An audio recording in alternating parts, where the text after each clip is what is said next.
The key felt heavy in my palm, its brass surface gleaming under the reception hall lights.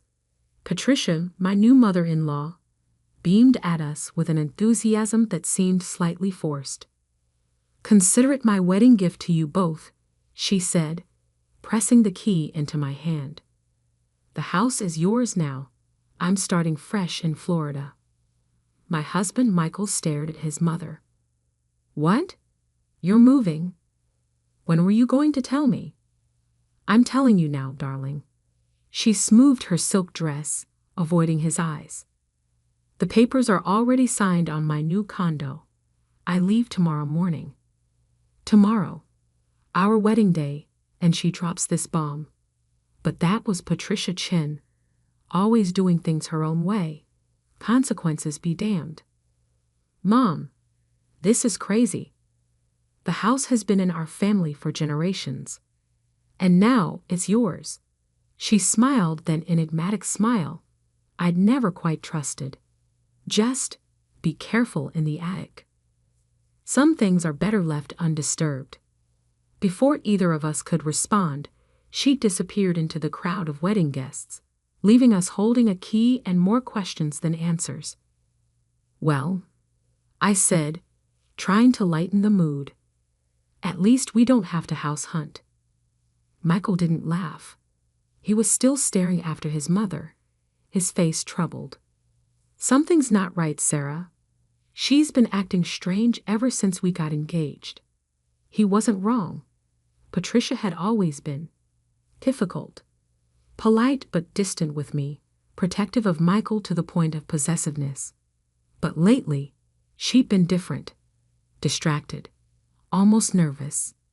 "Let's check out the house tomorrow," I suggested, "after she leaves." Michael nodded slowly. "Yeah, maybe we'll find some answers there." We should have known it wouldn't be that simple. Nothing with Patricia ever was.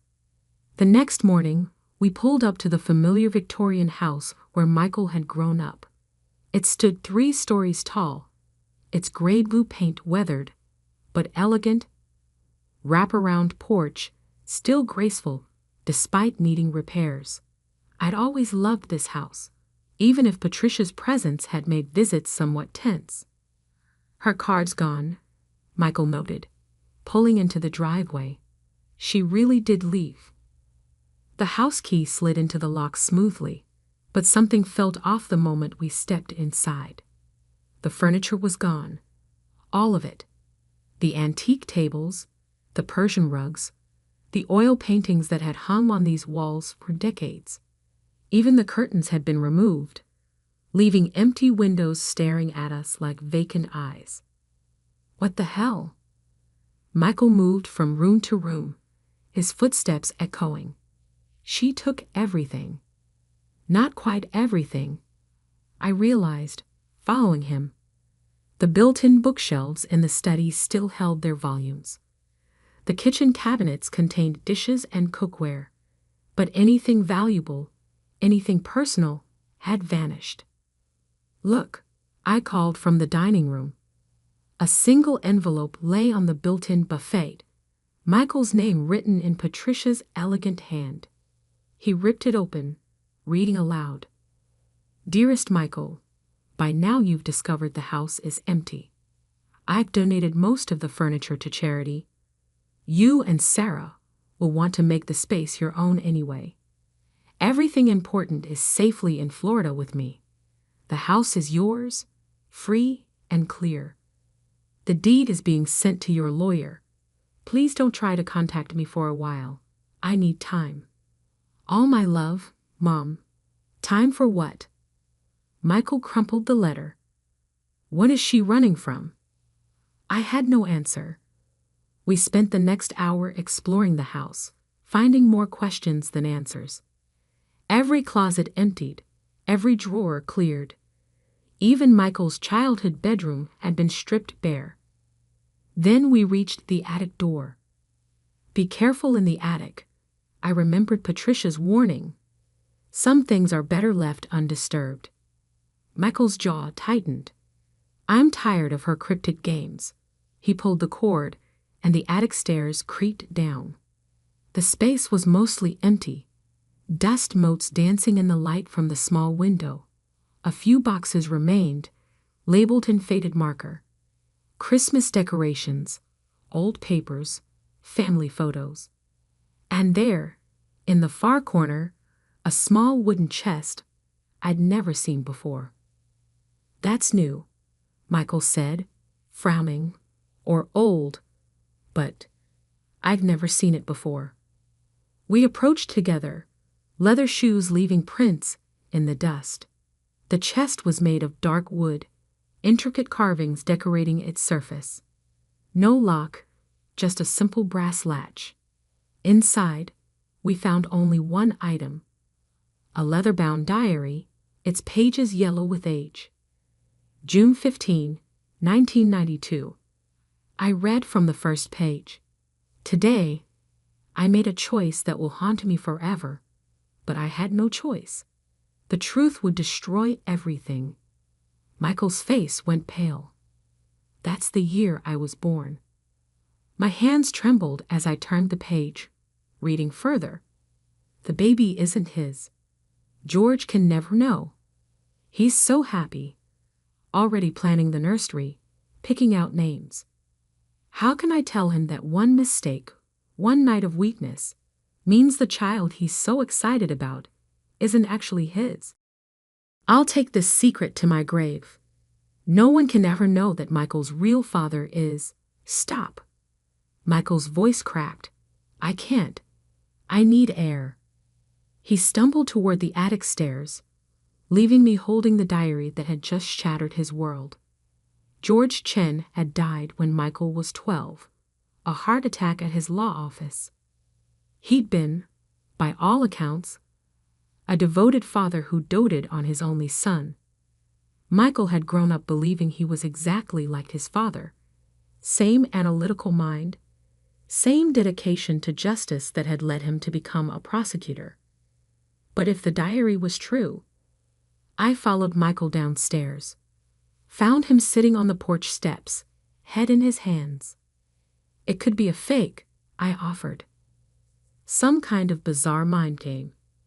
He laughed bitterly. "You know my mother. She doesn't do anything without a reason." He looked up at me, eyes red. All these years, everything I thought I knew about myself. I sat beside him, taking his hand. "This doesn't change who you are." "Doesn't it? My whole life, I've tried to live up to my father's legacy, to make him proud.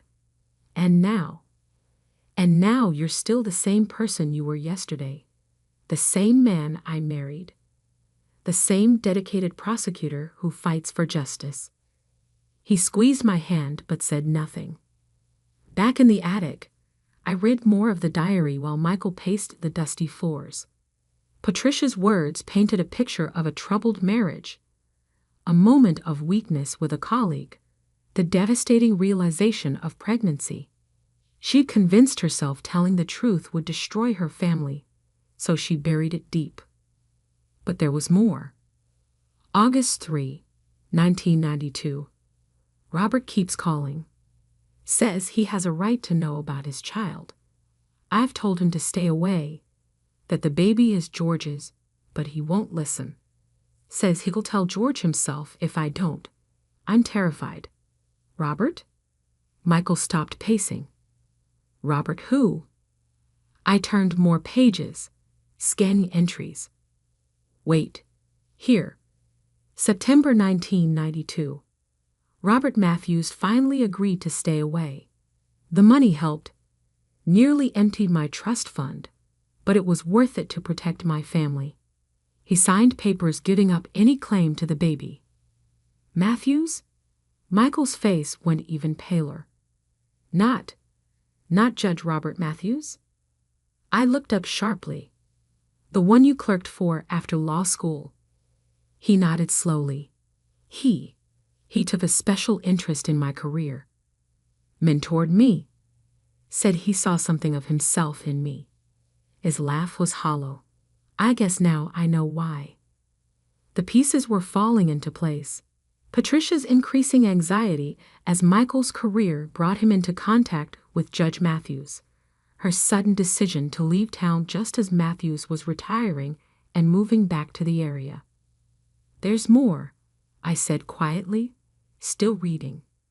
"She writes about watching you and Judge Matthews together during your clerkship.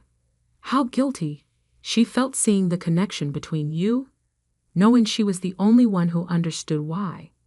"Stop." Michael's voice was raw. "I can't. I need to process this."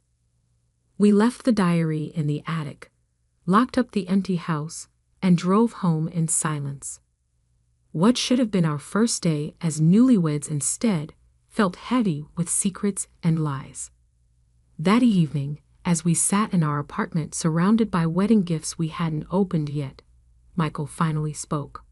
"I'm going to confront her." I looked up from the thank you note I'd been pretending to write.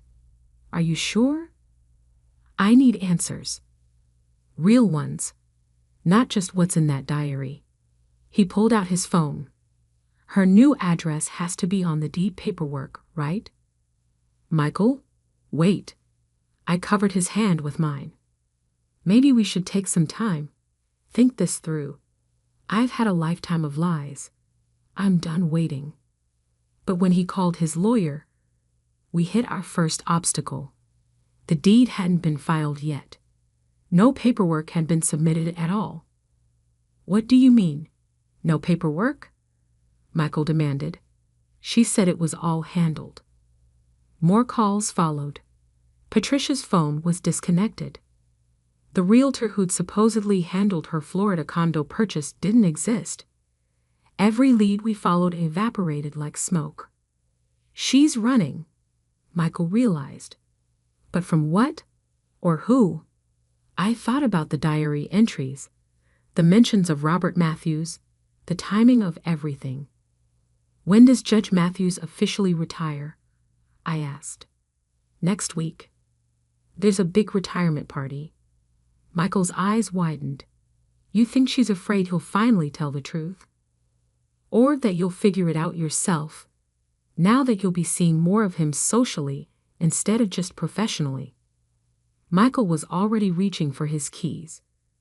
"We need to talk to him. Now. It's almost midnight." "I don't care. I need answers." I couldn't argue with the desperation in his voice. Within minutes, we were in the car, heading toward the affluent suburb where Judge Robert Matthews lived.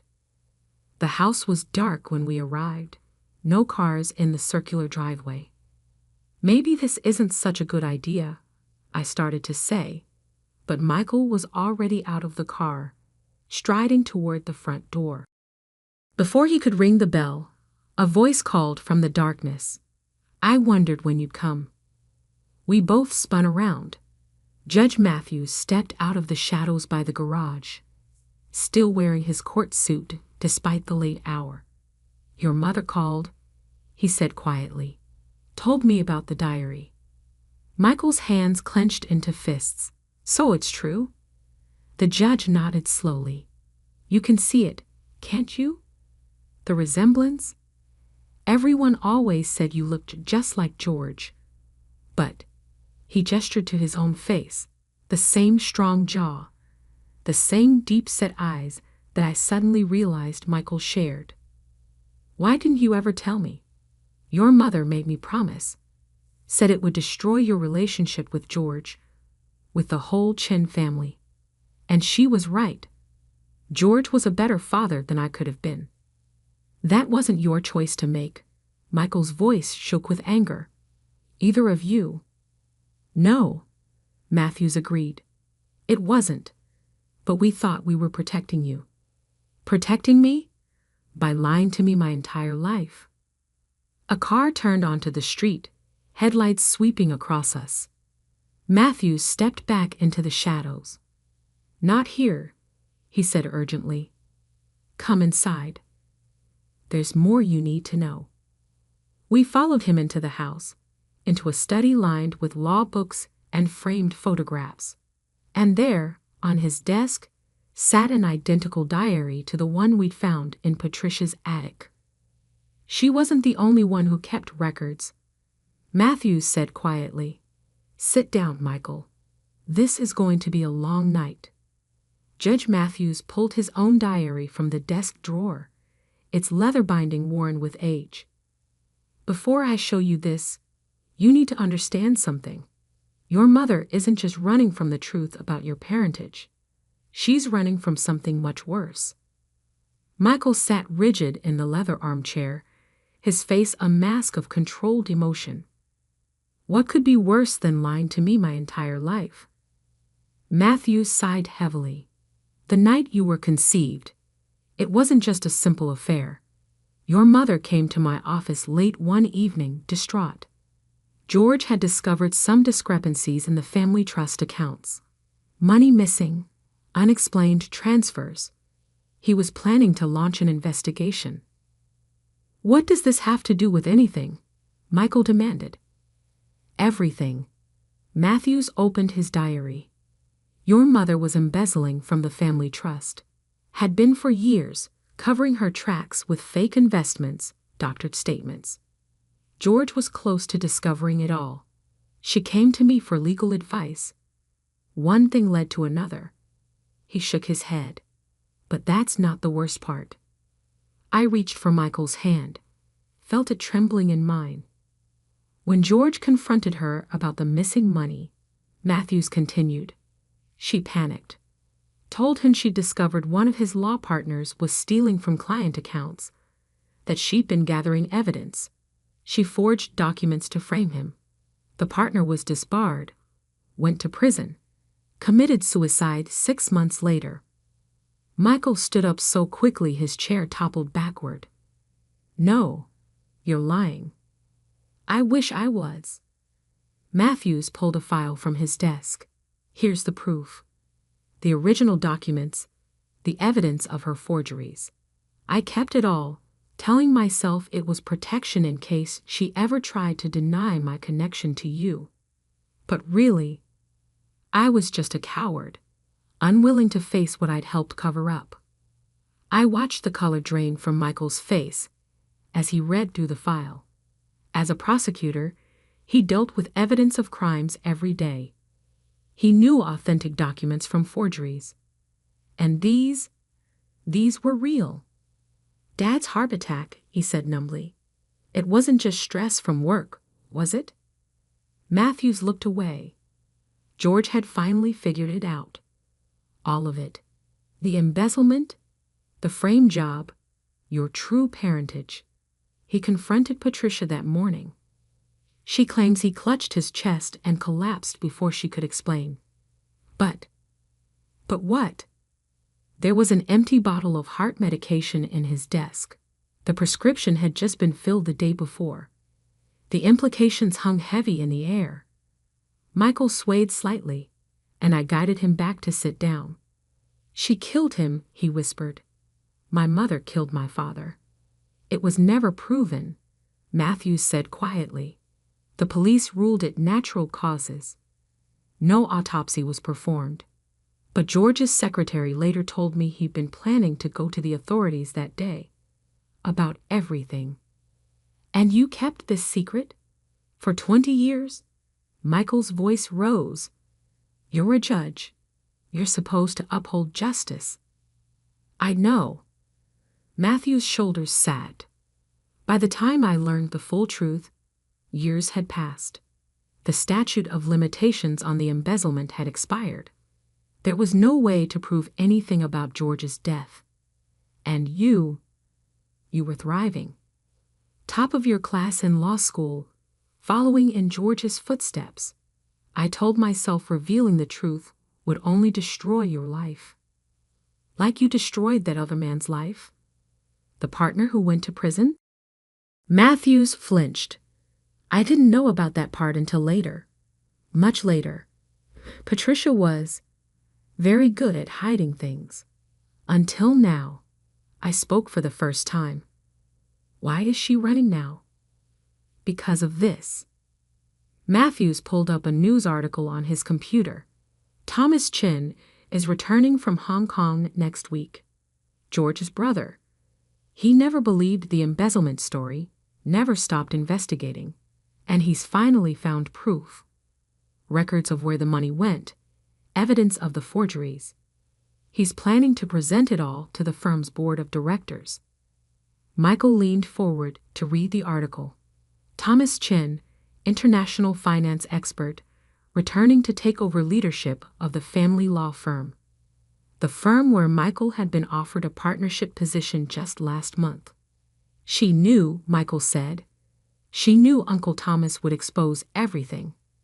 That's why she gave us the house, disappeared to Florida. She's probably not even in Florida, is she? Matthews shook his head. She cleaned out her accounts last week. Bought a ticket to the Cayman Islands. No extradition treaty. I have to stop her. Michael pulled out his phone. Already tried, Matthews said. Her flight left 3 hours ago. The silence that followed was deafening. I watched my new husband struggle to process the avalanche of revelations. His mother a thief, and possibly a murderer. His biological father a coward who helped cover it up. His whole life built on an elaborate framework of lies. What are you going to do? I asked softly. Michael stared at the file in his hands. Proof of his mother's crimes, of the innocent man she'd framed. Documents that could reopen old cases, restore a dead man's reputation, possibly even trigger a new investigation into George Chen's death. The right thing, he said finally. What Dad, what George, would have done. I'm taking this to the authorities. Matthews started to protest, but Michael cut him off. You don't get a say in this, either of you. You've done enough damage. We left Matthews' house as dawn was breaking, the file heavy in Michael's briefcase. He was quiet on the drive home, his face set in lines of determination I recognized from his toughest cases. You know this will change everything, I said gently. Your career, your position at the firm. I know, but I can't be part of covering up these lies anymore. He glanced at me. I understand if you want to. Don't you dare finish that sentence. I grabbed his hand. I married you yesterday, remember? For better or worse. This definitely qualifies as worse, but we'll face it together. The ghost of a smile touched his lips. I don't deserve you. Too bad. You're stuck with me. The next few weeks were a blur of investigators, depositions, and headlines. Michael turned everything over to the State Attorney General's office, recusing himself from any involvement due to conflict of interest. The evidence was overwhelming. Not just the documents from Matthews, but the diary from the attic, financial records Thomas Chen had uncovered, and eventually testimony from Matthews himself. Patricia was arrested trying to board a yacht in the Caymans. Apparently, her plan to escape hadn't been quite as foolproof as she'd thought. She refused to speak to Michael, sending only a brief note through her lawyer. I did it all for you. She still doesn't understand, Michael said, crumpling the note. Everything she did, all the lives she destroyed. It was never for me. It was all for herself. The partner she'd framed was posthumously exonerated. His family received a substantial settlement from the firm. Thomas Chen made sure of that.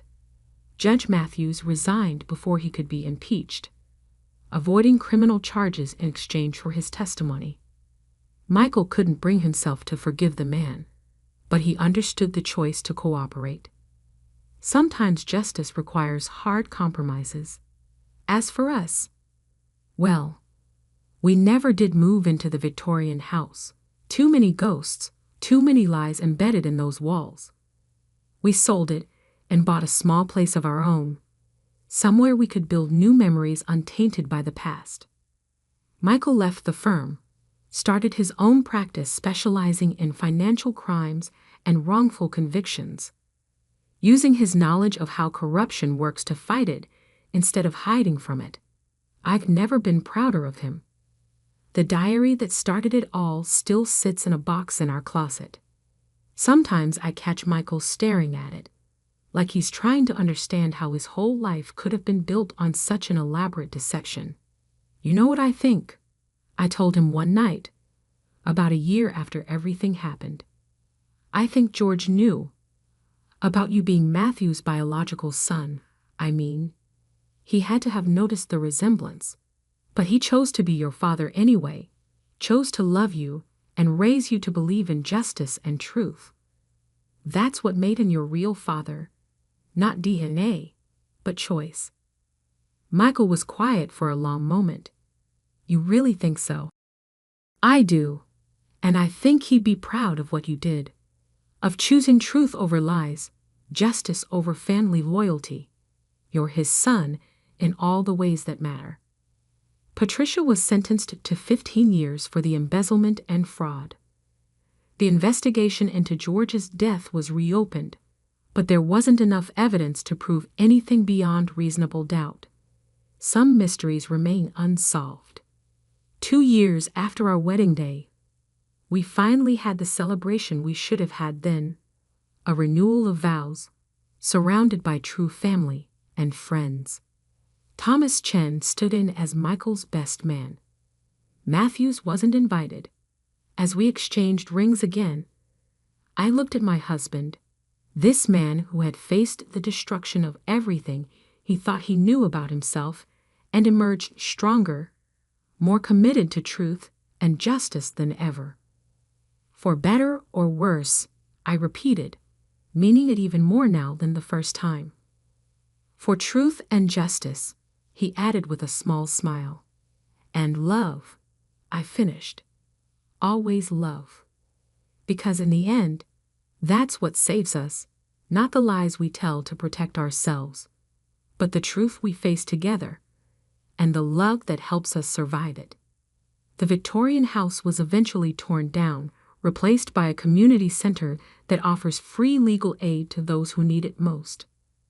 Michael volunteers there sometimes, helping people navigate the complex legal system that once helped hide his mother's crimes.